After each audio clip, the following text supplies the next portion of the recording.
aramubwira ati ibyo byashoboka bite?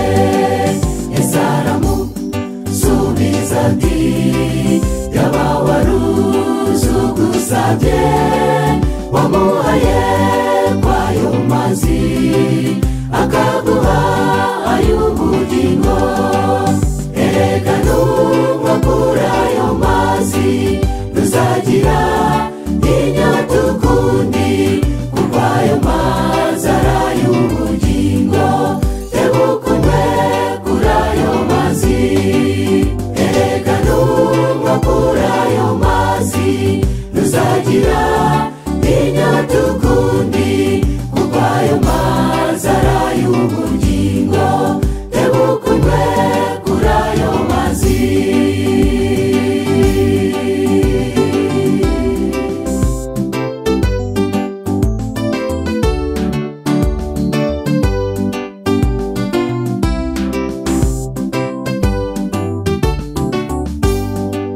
Nuko umusamariyakazi amusubiza agira ati databuja wavoma ute ku iriba rirerire?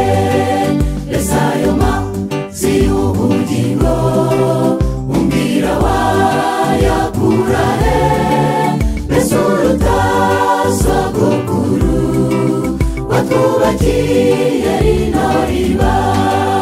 Yesu aramusubiza ati umuntu unywa kwayo mazi azamuhindukira isoko iduduriza ibihe byose, erega nunywa kuri ayo mazi ntuzagira inyota ukundi, kuko ayo mazi ari ay'ubugingo.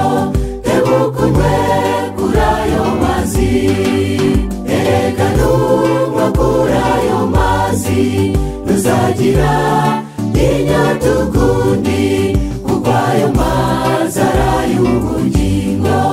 Tebuka unywe kuri ayo mazi.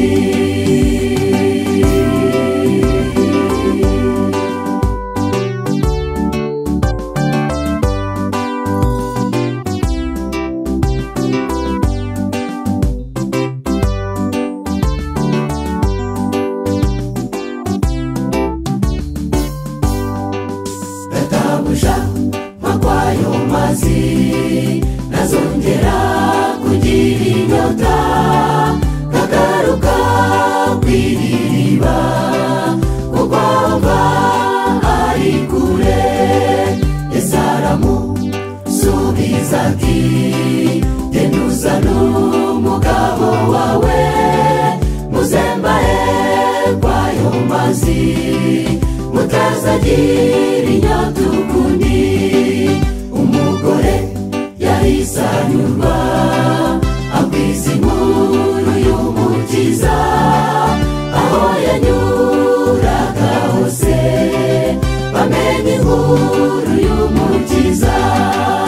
Erega nunywa kuri ayo mazi ntuzagira inyota ukundi, kuko ayo mazi ari ay'ubugingo.